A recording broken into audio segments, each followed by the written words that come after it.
Yes, dear students, you are most welcome on my YouTube channel English Classes by LR Sir. Today I want to teach you about the conditional sentence. आज हम आपको पढ़ाएंगे conditional sentence. Conditional sentence.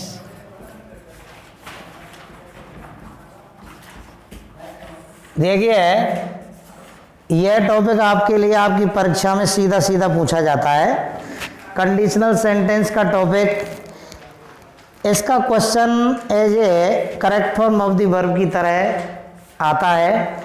आपकी परीक्षा में एक प्रश्न इसमें से अवश्य आता है. यह टॉपिक ना केवल आपकी परीक्षा के लिए आवश्यक है, बल्कि ये कंपटीशन क्लासेस में सीधा सीधा आता है. जो बच्चे सीनियर करने के बाद में एसटीसी का पेपर देंगे या किसी अन्य परीक्षा में बैठ रहे हो, एलडीसी वगैरह में, सबके लिए महत्वपूर्ण है. तो कंडीशनल सेंटेंस क्या होते हैं, इसके विषय में हम पहले जानेंगे कि कंडीशनल सेंटेंस होते क्या हैं.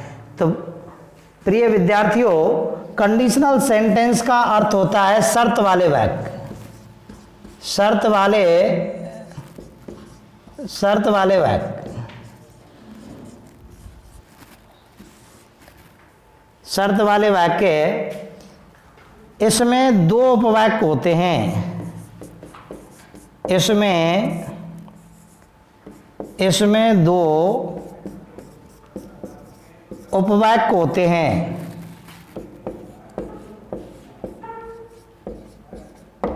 इसमें दो उपवाक्य होते हैं. एक उपवाक्य में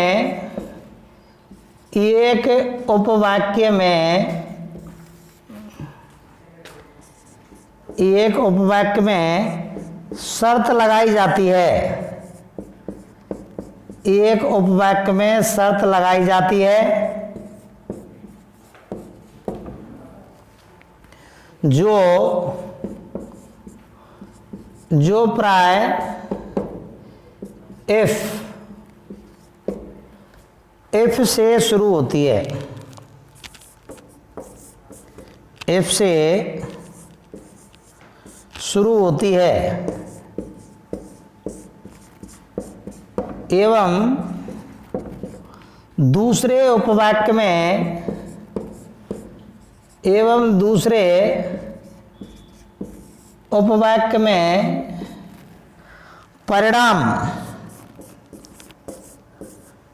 परिणाम जिसे हम रिजल्ट कहते हैं,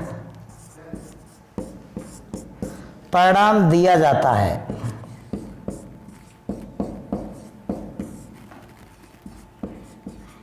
परिणाम दिया जाता है. यानी बात ये समझ लीजिए आप, शर्त वाले वाक्य में दो उपवाक्य होते हैं. एक में तो शर्त लगाई जाती है जो प्राय इफ से प्रारंभ होता है. इसे इफ वाला वाक्य भी कहते हैं. क्या कहते हैं? इफ वाला वाक्य. इफ वाला वाक्य भी इसे कहते हैं कंडीशनल सेंटेंस में. और दूसरा जो वाक्य होता है उसमें परिणाम दिया जाता है. अब ये होते कैसे हैं ये आप समझ लीजिए, फिर इसके रूल्स बताएंगे हम. यानी कि एक में शर्त लगाते हैं, दूसरे में परिणाम होता है. शर्त कैसे लगाते हैं? जैसे अपन हिंदी में कहें, यदि तुम मेरे पास आओगे तो मैं आपकी मदद करूंगा. तो यदि तुम मेरे पास आओगे, जैसे देखो, यदि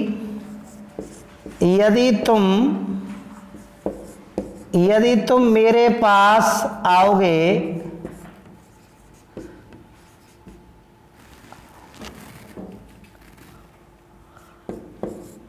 यदि तुम मेरे पास आओगे तो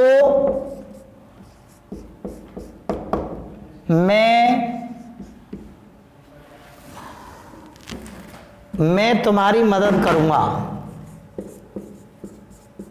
मैं तुम्हारी मदद करूंगा. तो देखो, इसको इंग्लिश में यदि कहें, if you if you come at me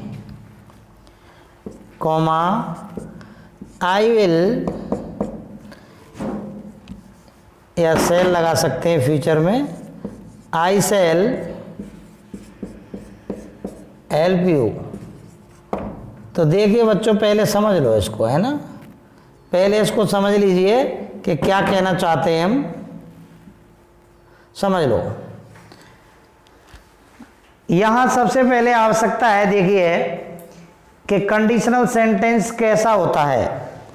यहां तक मैंने आपको ये समझाने का प्रयास किया है कंडीशनल सेंटेंस कैसा होता है, तो आपकी समझ में एक बात अवश्य आई होगी कि कंडीशनल सेंटेंस शर्त वाले वाक्य होते हैं जिनमें एक वाक्य में शर्त होती है। देखो ये वाक्य यहां से लेकर के यहां तक का इसमें शर्त लग रही है।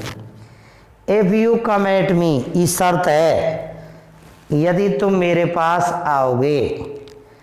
और बीच वाक्य में जब कॉमा आता है तो कॉमा का अर्थ कहीं भी हो, एनीबॉडी एल्स, किताब पढ़ रहे हो, चाहे कोई अन्य व्यवस्था हो, कहीं कोई सेंटेंस लिखा हुआ हो, तो जब बीच में कॉमा आता है तो इसका अर्थ निकलता है तो। यदि तुम मेरे पास आओगे तो आई शैल हेल्प यू, मैं आपकी मदद करूंगा, यह परिणाम है। इसको इफ क्लॉज कहते हैं इंग्लिश में, इसको हम इफ क्लॉज कहेंगे, इसको हम रिजल्ट क्लॉज कहेंगे। इसको क्या कहेंगे? इफ क्लॉज, इसको कहेंगे हम इफ क्लॉज, इस वाक्य को, और इस वाक्य को कहेंगे हम result clause, result clause. Clause का मतलब होता है उपवाक्य, क्लॉज का मतलब होता है उपवाक्य। तो ये तो इफ क्लॉज हो गया शर्त वाला उपवाक्य, और वो हो गया परिणाम वाला उपवाक्य। अब प्रश्न ये आता है कि ये परीक्षा में कैसे पूछा जाता है। यहाँ तक हमने आपको समझाया कि भाई कंडीशनल सेंटेंस क्या होते हैं, ये कैसे होते हैं। अब परीक्षा में कैसे आता है इसको आप समझेंगे। इसके लिए शर्त होती है बच्चों, अपन इसको देखने के लिए मैं ये गारंटी लेता हूँ, ध्यान रखिए। यदि आप ध्यान से सुन लोगे एक बार, मेरी गारंटी आप भूलोगे नहीं। आज आप अपने दिमाग में एक ठोस करके जाएंगे कि हम आज कंडीशनल सेंटेंस आज ही सीख चुके हैं। मैं इस टॉपिक को फिनिश करूँगा पूरे को, पर केवल ध्यान देने की आवश्यकता है। तो देखिएगा, पहली शर्त, शर्त वाले वाक्य की पहली शर्त जिसे हम ओपन कंडीशन कहते हैं, आप सभी लिखेंगे। पहली शर्त है, और पहली शर्त क्या है उसका नियम लिख लीजिए। यदि शर्त वाला, यदि शर्त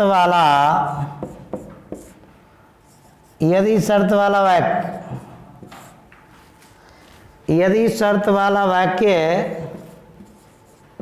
प्रेजेंट,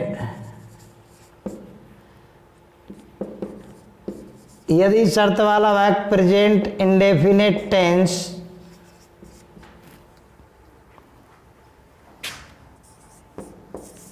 में है तो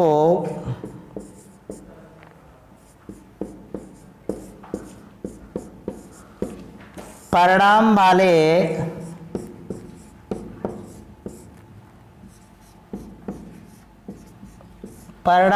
वाक्य में फ्यूचर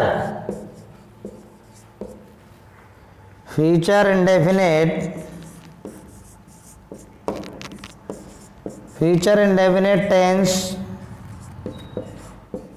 होता है। यह है पहली शर्त कि यदि शर्त वाला वाक्य प्रेजेंट इंडेफिनिट टेंस में है तो परिणाम वाले वाक्य में फ्यूचर इंडेफिनिट टेंस होता है। यह पहली शर्त हो गई। कभी भी आपसे पूछें तो आपको यह बताना होगा कि यह शर्त है। अब इसका उदाहरण कैसे आता है, परीक्षा में कैसे पूछा जाता है। फॉर एग्जाम्पल, एग्जाम्पल देखेंगे, इसका उदाहरण देखेंगे कैसे पूछा जाता है।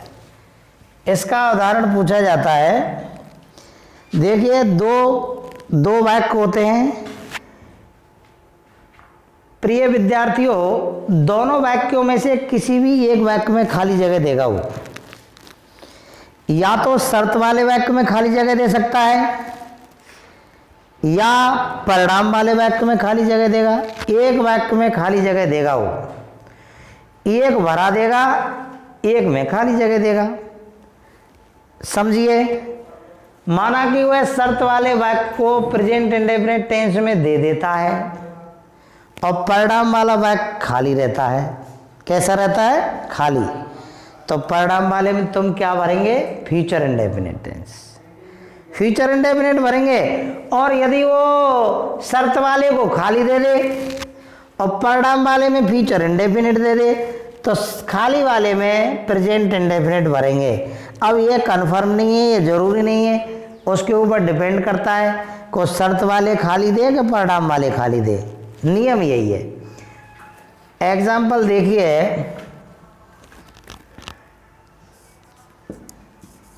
if you give me a book, if you give me a book,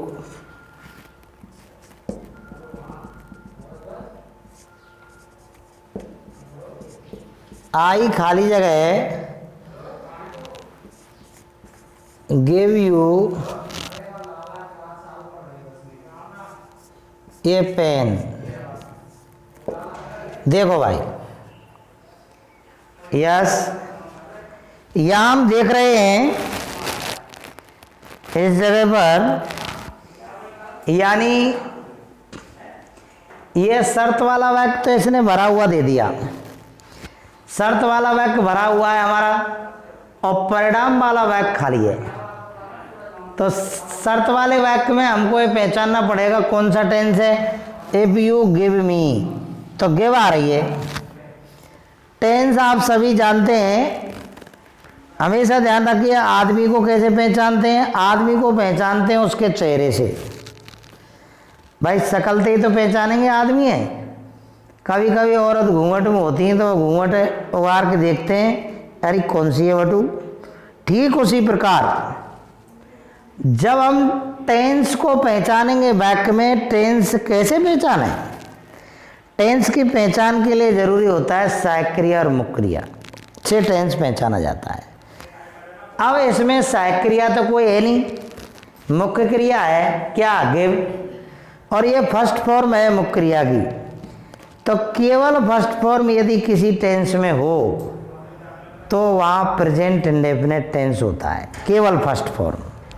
तो यहाँ केवल फर्स्ट फॉर्म है, प्रेजेंट इंडेफिनिट की पहचान होती है फर्स्ट फॉर्म या फर्स्ट फॉर्म में SEIS या do does plus first form. तो यहाँ प्रेजेंट इंडेफिनिट हो गया। तो नियम क्या कहता है कि शर्त वाला वाक्य प्रेजेंट इंडेफिनिट में है, ई शर्त वारो एफ वारो प्रेजेंट इंडेफिनिट में है, तो परिणाम वाले वाक्य में फ्यूचर इंडेफिनिट टेंस होगा। तो यहाँ में फ्यूचर इंडेफिनिट आवे। अब फ्यूचर इंडेफिनिट भरने के लिए क्या करते हैं? सहायक क्रिया और मुख्य क्रिया भरी जाती है, बस सहायक क्रिया और मुख्य क्रिया। तो फ्यूचर इंडेफिनिट की सहायक क्रिया होती है सेल और विल। आई के साथ क्या लगा देंगे? सेल। और मुख्य क्रिया की फर्स्ट फॉर्म गिव की गिव, हमेशा कोष्टक में फर्स्ट फॉर्म आती है। तो ये आंसर हुआ बच्चों, सेल गिव इसका आंसर हुआ। ये आप उतार लीजिए और आप देख लो कि ये किस तरह से आता है। यानी if you give me a book, I खाली जगह shall give you a pen. तो यहाँ फ्यूचर इंडेफिनिट हो गया। ये अगली, ये पहली शर्त आपकी हो गई। तो कंडीशनल सेंटेंसों में बालकों 3 शर्त होती हैं। 3 शर्तों में पहली मैंने लिखा दी आपको ओपन कंडीशन, यानी कि अब दूसरी शर्त आप लिखेंगे कंडीशन नंबर 2। यदि शर्त वाला वाक्य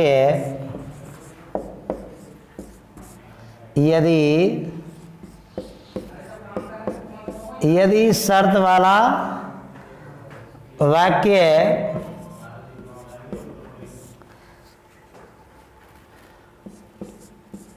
पास्ट इंडेफिनिट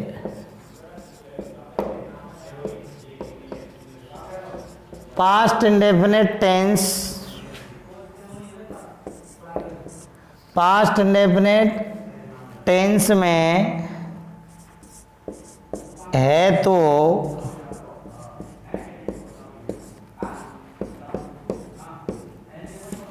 परिणाम वाले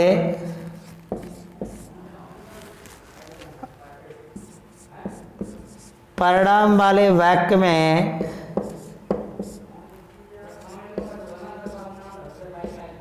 शुड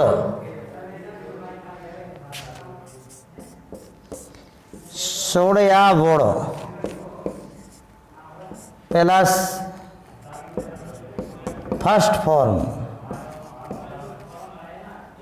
शुड या वुड प्लस फर्स्ट फॉर्म लगाते हैं।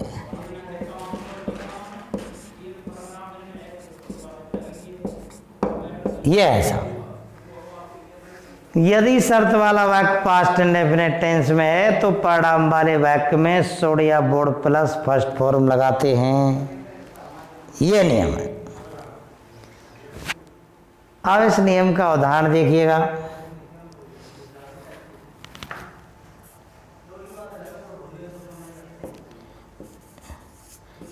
उदाहरण लिखिए, इफ मोहन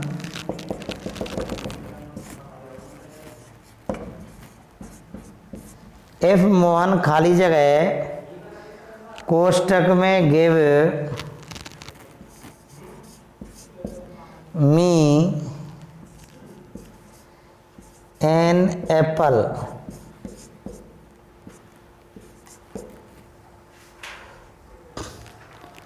आई शुड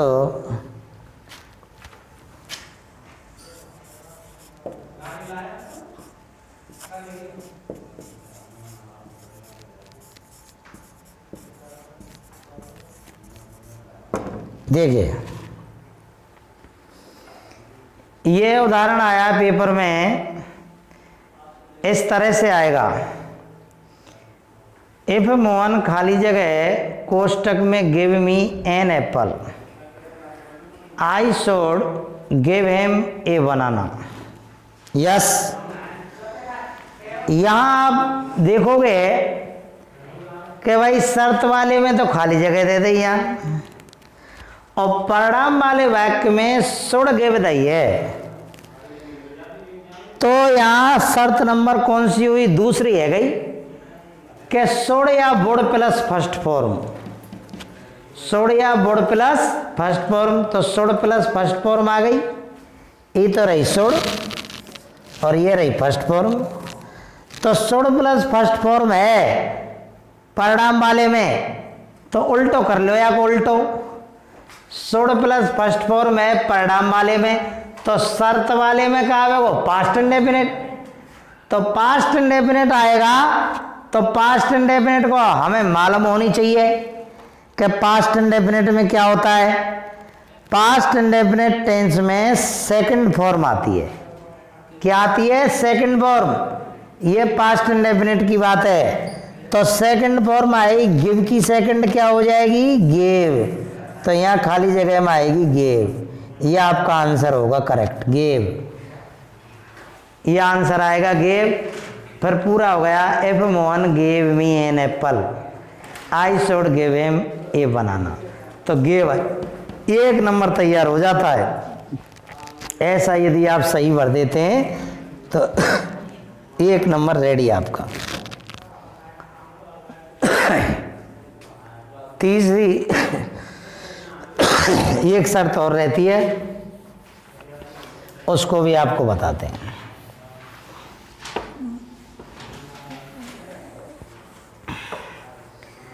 देखिए, इंग्लिश जानने के लिए ग्रामर टेंस का ज्ञान होना तो आवश्यक है, मेन वर्ब्स का ज्ञान होना जरूरी है। यानी कि इंग्लिश की नॉलेज के लिए मेन वर्ब्स का नॉलेज होना आपके लिए इसलिए आवश्यक है कि हर टॉपिक के अंदर आपको मेन वर्ब की आवश्यकता होगी। अभी आपको तीसरी शर्त और चलेगी, शर्त नंबर 3। तो देखिए तीसरी कंडीशन आपकी,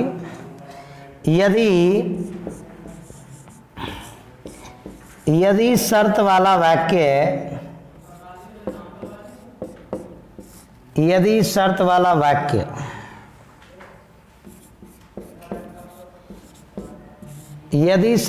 वाक्य पास्ट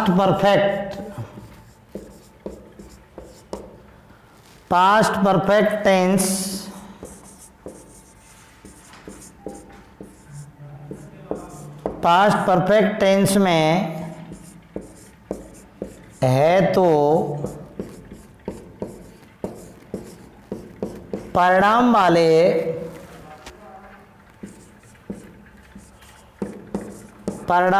वाक्य में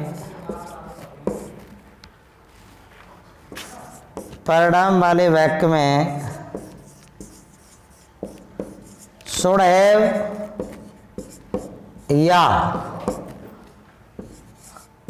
हैव या would have plus third form, should have या would have plus third form लगाते हैं। शुड हैव या would have plus third form लगाते हैं। उदाहरण लिखेंगे आप, एग्जाम्पल इसका,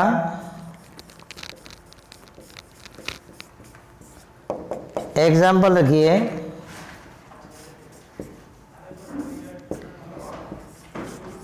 if Radha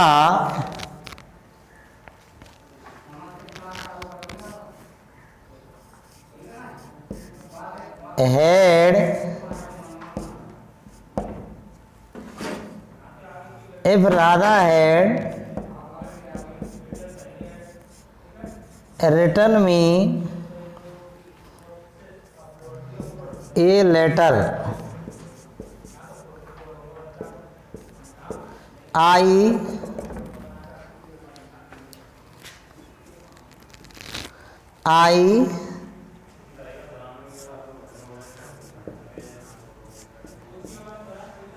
gave her 100 rupees.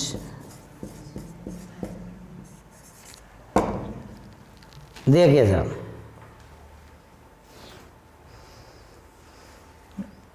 If वाला वाक्य भरा हुआ है, शर्त वाला वाक्य परिणाम वाले वाक्य में भरना है, खाली है।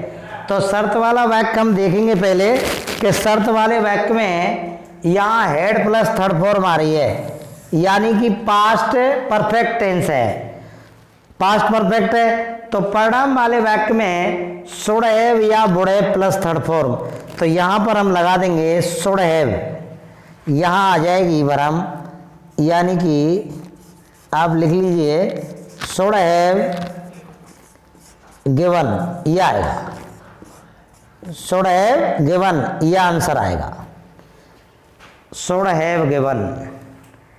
यह आपके लिए आज मैंने आपको तीनों कंडीशन बताई, जो शर्त वाले वाक्यों की तीनों शर्त होती हैं उनको मैंने आपको समझाया है। और नेक्स्ट अगला टॉपिक कल शुरू करेंगे।